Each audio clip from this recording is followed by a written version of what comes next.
আজি আমাৰ পণ্ডিত দীনদয়াল উপাধ্যায়ৰ 105 সংখ্যক জন্ম জয়ন্তী আছিলে, জন্ম শতবাৰ্ষিকী আছিলে। এই অনুষ্ঠানত আমি পশ্চিম জোনাই ভাৰতীয় জনতা পাৰ্টীয়ে আমাৰ চিমেণ্ট চাপৰি ভাৰতীয় জনতা পাৰ্টীৰ অস্থায়ী কাৰ্যালয়ত আমি ধুনীয়াকৈ উদযাপন কৰিলোঁ। আৰু আজি আমাৰ পশ্চিম জোনাই মণ্ডলৰ 71টা বুথত প্ৰতিটো বুথতে পণ্ডিত দীনদয়াল উপাধ্যায়ৰ জন্মবাৰ্ষিকী তিথি পালন কৰা হৈছে। আৰু আজি আমি পশ্চিম জোনাই ভাৰতীয় জনতা পাৰ্টীৰ কাৰ্যকৰ্তাসকলে মিলি একগোট হৈ তেখেতৰ একাত্ম মানৱতাবাদৰ যিটো চিন্তাধাৰণা আছিলে আৰু তেখেতৰ জীৱন আদৰ্শক আমি আজি আলোকপাত কৰিলোঁ।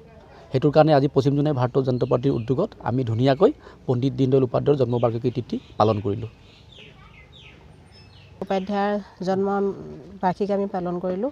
আমি তেখেতৰ আত্মাৰ সদ্গতিৰ কাৰণে কামনা কৰি তেওঁৰ আদৰ্শৰে অনুপ্ৰাণিত হৈ আমি প্ৰতিজন কাৰ্যকৰ্তাই যাতে আমি আগবাঢ়ি যাব পাৰোঁ বা সমাজখনক আমি আগবঢ়াই নিব পাৰোঁ, সেইটোৱে আমাৰ আজি প্ৰধান উদ্দেশ্য আছিলে।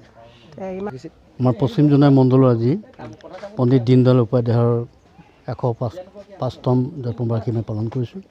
ইয়াত প্ৰায় আমি 50-60জন মানুহ আমাৰ কাৰ্যকৰ্তা সমবেত হৈছোঁহি। আজিৰ তাংকত আমি তেখেতক স্মৰণ কৰি তেখেতৰ যিটো আদৰ্শ আৰু তেখেতৰ যিটো নীতি, ভাৰতবৰ্ষৰ অখণ্ডতাৰ প্ৰতি, ৰাষ্ট্ৰৰ প্ৰতি তেখেতৰ যিটো মানৱতা বা মানৱতাৰ প্ৰতি তেখেতৰ যিটো জ্ঞান, সেইটো আমি উদ্যত হৈ আছোঁ।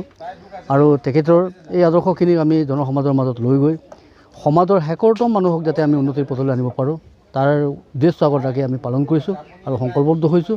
তেখেতৰ আদৰ্শৰে আমি অনুপ্ৰাণিত হওক আৰু গোটেই ভাৰতবৰ্ষৰ উন্নতি হওক, তাৰেই কামনা কৰিছোঁ।